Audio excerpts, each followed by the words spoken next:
Hello guys, दिल प्रदेश channel को like subscribe कर दें दोस्तों। दिल प्रदेश चैनल पर पहले हो तो दिल प्रदेश चैनल को लाइक करें, सपोर्ट करें दोस्तों। चंद्रशेखर आज़ाद का वीडियो आप देख सकते हो, कैसे दहाड़ रहे हैं चंद्रशेखर आज़ाद दलित और आदिवासियों के लिए। और जहां इनके प्रोग्राम हुआ है ये प्रतापगढ़ के अंदर, वहां आए साथियों। आप जानते हो कि चंद्रशेखर आज़ाद हर हमेशा दलितों और अधिकार की बात करते हैं और दलितों के लिए हर हमेशा तैयार रहते, तत्पर रहते, आधी रात को तैयार रहते। ऐसे ही क्रांतिकारियों की ज़रूरत है। तो साथियों, जय भीम, जय श्री राम। तो मैं एक अनुरोध आपसे अभी कर रहा हूं कि जब मैं यहाँ से निकलूंगा समय के अनुरूप आप रास्ता मत घेरना, जिससे मैं जिम्मेदारी से अपनी गाड़ी तक पहुँच जाऊँ और किसी तरह से अपने गंतव्य तक चला जाऊँ। ये मेरा आपसे अनुरोध। समय कम होने के कारण मंचासीन सभी साथियों का नाम न लेते मैं उन सभी का धन्यवाद करता हूँ। वो सभी सम्मानित हैं और उन्होंने जो बातें कही उन पर हमें गौर करनी चाहिए। मैंने यहाँ बहुत कुछ देखा। जब सरदार पटेल जी का नारा लगता है तो ये जो इधर बैठे नीले पटके पहने हुए चुप हो जाते हैं। इनको लगता है आपके जात के नहीं। इनमें तो मैंने देखा जब डॉक्टर अंबेडकर जी के नाम का नारा लगता है ये तो जोर शोर से बिचर लगा लेते हैं। अब मुझे नहीं पता ये समस्या क्या है। मैं पूरे संघर्ष से जो समझ पाया मैं उस पर आप बस 10 मिनट आपसे बात करूंगा। बाकी बात सम्मानित हमारे एमपी साहब ने, सरदार सेना के अध्यक्ष जी ने, हमारे सम्मानित विधायकों ने, हमारे साथी अमर सिंह जी ने और मेरी तरह नीरज भाई ने बस आपसे वही 2-4 अपीलें की, वही मैं आपसे करने वाला।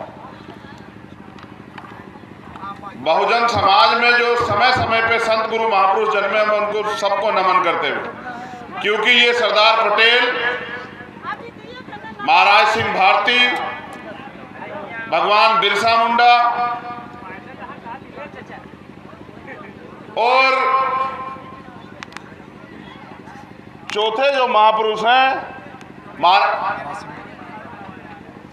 जिनका जयंती समारोह हम लोग मना रहे हैं, मैं इनकी जात से नहीं, इनके कर्मों से, इनके संघर्ष से इनको जानता हूं। जात ना हमारे लोगों ने बनाई ना हमारे लिए बनाई। जो खुद को अंबेडकरवादी कहते हैं उनको समझना चाहिए कि बाबा साहब अंबेडकर का पूरा कॉन्सेप्ट एलिमिनेशन ऑफ कास्ट, जिसकी बात नीरज भाई ने की, जाति पाति तोड़क मंडल के जो अध्यक्ष थे संत राम बी.ए. प्रजापति जी, जब बाबा साहब उनके प्रोग्राम में विरोध के कारण नहीं बोल पाए तो उन्होंने अपनी एक किताब में लिखा, उस किताब का नाम है एलिमिनेशन ऑफ कास्ट, जाति का बीजनाश। हमारे महापुरुष हमें क्या बना के गए और हम क्या बन गए। मैं छोटे मोटे विवाद पे नहीं जाता। लड़ो, लड़ते रहो, लड़ना सीखो, लेकिन उनसे भी लड़ो जिन्होंने आपके अधिकार छीन रखे। उनके खिलाफ भी मोर्चा खोलो जिनकी वजह से आप बेबसी, गुलामी, लाचारी, बदहाली का जीवन जीने के लिए मजबूर। सरदार पटेल ने देश को जोड़ा और हम दिल नहीं जोड़ पा रहे हैं। हम उनको, उनके वंशज खुद को कहते हैं। बताइए, हम बाबा साहब अम्बेडकर के वंशज खुद को कहते हैं, अपने 4-4 बच्चे कुर्बान करके, और हमें इंसान का जीवन जी दे के गए। जो खुद इंसानियत को महत्ता देते थे, हम उनके अनुयायी या भक्त क्या है आप तय करो। मेरे पूरे संघर्ष को आज आपने प्रतापगढ़ में जीरो कर दिया। जब मैं आपको देखता हूं कि मैं रोज इस एकता के लिए लड़ता हूं, पूरे देश में जाता हूं, अन्याय अत्याचार खिलाफ झंडा बुलंद करता हूं, आपके सम्मान के लिए लड़ता हूं, आप उस सारे संघर्ष को आज मिट्टी में मिला दिया आपने प्रतापगढ़ में।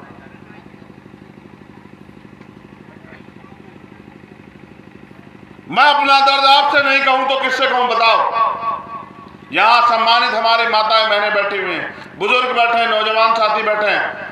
मैं आपके भरोसे तानाशाही भारतीय जनता पार्टी की सरकार से आंख से आंख मिला के जो है, सीना जो है सामने करके लड़ रहा हूं और आप लोग आपस में लड़ रहे हो। वाह,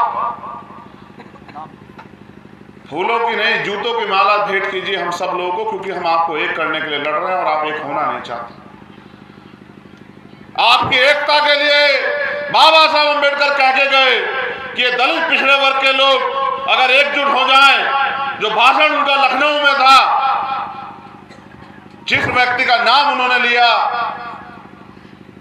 पंत जी का, कहा कि भाई ये आपके जूतों के फीते बांधने में आपको अपने आप को गौरवान्वित महसूस करेंगे अगर आप एक हो जाओ। लेकिन आप मुर्गों की तरह हो, एक मुर्गा पकड़ा जाता है, बाकी दूसरा मुर्गा दाना खाता है, रोते रहते हो कि साहब हमारी हालत खराब हो। या भीम आर्मी के सम्मानित नेता है हमारे इस मंच पे, आजाद समाज पार्टी के सम्मानित नेता, या सामने भीम आर्मी के क्रांतिकारी योद्धा बैठे। मैंने आपको कब सिखाया कि जब मेरे पिछड़े वर्ग के भाइयों पे आंच आए तो तुम पीठ दिखा देना? बताओ मैंने कब सिखाया तुम? मैंने तो तुम्हें सिर्फ अगर सिखाया तो अन्याय अत्याचार के खिलाफ लड़ना, अगर सिखाया तो अपनों के लिए लड़ना, अगर सिखाया तो बहुजन समाज बनना। मैंने आपको कब जातियों में बैठने के लिए कहा? लेकिन अगर आप जातियों में बैठ के महापुरुषों का सम्मान करते हैं तो आप महापुरुषों के विचारों का कत्ल करते हैं और मेरे संघर्ष का कत्ल करते हैं। और जब आप मेरे संघर्ष का कत्ल करते हैं तो मुझे दुख कि मैं अपने लोगों को समझाने में कामयाब नहीं हो पा रहा। मैं खुद गया बिहार, जब बिहार में वो जो गठबंधन बन ही नहीं सकता था वो बना रहा काफी लंबे समय, जहां खींचतान होती रही, और जब वो गठबंधन टूटा और एक नेचुरल अलायंस बना, मैं खुद जो है मुख्यमंत्री जी को धन्यवाद देने के लिए गया और ये कह गया उनसे कि आप मुख्यमंत्री जी आगे बढ़िए, हम आपको केंद्र की सत्ता पर ले जाकर स्थापित करेंगे, सरदार पटेल का, बाबा साहब अम्बेडकर का सपना पूरा करेंगे। और पूरे देश में हमारा संगठन है। और आप जानते हैं, तमाम लोग जो साथी मुझे देखते हैं, भीम आर्मी आजाद समाज पार्टी काम को देखते हैं कि हम यहाँ राजनीतिक विरासत अपने माथे पे सजाने के लिए, देश को बचाने, भारतीय संविधान को मजबूत बनाकर रखने, उसको लागू कराने की लड़ाई को लड़ रहे हैं। जिनका राज होता है वो जातिगत जनगणना के लिए सम्मेलन नहीं करते। इस देश में हमारा राज नहीं, वोट हमारी है। हमारे महापुरुष कह के गए कि वोट हमारा, राज तुम्हारा नहीं चलेगा, नहीं चलेगा। साहब काशी राम अपनी पूरी जिंदगी, महामना रामस्वरूप वर्मा अपनी पूरी जिंदगी, पूरा अर्जक संघ, बाबू जगदेव प्रसाद कुशवाहा, प्यारेलाल यादव अपने जीवन की सारे जो है सुख सुविधा कुर्बान हमारे लिए करके गए। लेकिन अभी मुझे पटेल से लड़ना है, अभी मुझे कुर्मी से लड़ना है, अभी मुझे यादव से लड़ना है, अभी मुझे मौर्य साहब के कुशवाहा से लड़ना है। अरे जिनसे लड़ रहे हैं उनसे तो लड़ते नहीं हो। मुझे यहाँ पता लगा कि यहाँ अन्याय हुआ और मेरे प्रिय साथी अमर सिंह जी कह के भी गए कि ऐलान करके आ जाना। मैं हिंसा में भरोसा नहीं रखता, बड़ा संवैधानिक व्यक्ति हूँ। आज के हालात बहुत खराब हैं और इन हालात खराब में हमें एकजुट होकर इस लड़ाई को लड़ना है। वरना जब आने वाली पीढ़ियां गुलाम हो जाएंगी तो आपसे मुझसे सवाल पूछेंगी कि जब आप पढ़े लिखे थे, देश बर्बाद हो रहा, तो आप क्यों आपस में लड़ रहे थे? मैं अमर सिंह जी की बात को आगे बढ़ाते हुए कहना चाहता हूं, आर एस पटेल जी यहां बैठे हैं, कि इतिहास गवाह है, हमने पीठ दिखाना नहीं सीखा। अगर सामंतियों का दिमाग खराब हो तो लाइन खींच के मुकाबला कर ले, अगर औकात ना बता दी तो फिर बताना हम लोग। हम तो सिर्फ संविधान को मानते हैं, वरना हमारे लोगों पे, माताओं बहनों की तो दूर की बात है, अगर हमारे बुजुर्गों की पगड़ी के साथ भी कोई खिलवाड़ करने का काम करेगा तो छठी का दूध याद दिला देंगे। हम तो इसलिए चुप हैं क्योंकि बाबा साहब अम्बेडकर, तथागत बुद्ध और सरदार पटेल भी हमें इस देश को एकजुट बना के रखने के काम सिखा के गए। हम बिरसा मुंडा के भी वंशज हैं, हम महाराज सिंह भारती के भी वंशज हैं। और बिरसा मुंडा ने अपने हकों के अधिकारी के लिए एक और रास्ता अख्तियार किया था। मैं तो भारत की सरकार को भी कहता हूं कि इस देश से कमजोर वर्ग को इतना मत सताओ कि वो अपने पैरों पे उठ खड़ा हो। अगर वो अपने पैरों पे उठ खड़ा हुआ तो तुम्हारे इतने से लोगों की राजनीति को कटोरी में बंद करके जो है अपने मकान से भी बहुत दूर फेंक देगा। इसलिए मैं आपसे कह रहा हूं, ये प्रतापगढ़ की धरती है, बड़े पैमाने पे यहाँ बोला जाता है सामंतियों का गढ़ है। हमारे लोग अपनी ताकत नहीं पहचानते, गढ़ तो सारे हमारे हैं, कोई किसी का गढ़ नहीं है। लोकतंत्र है, ना तलवार ना भाला। अगर राज आता है तो वोट से आता है। मेरी आपसे शिकायत है, जो लोग यहाँ नौजवान बैठे हैं, बाबा साहब की बात करते हैं, आपका छोटा पेड़ है, उस छोटे पेड़ को खाद पानी की जरूरत है, सुरक्षा की जरूरत है। जी, अब इस छोटे पेड़ को खाद पानी सुरक्षा देके आप वृक्ष बनाओगे तभी तो फल और छांव मिलेंगे।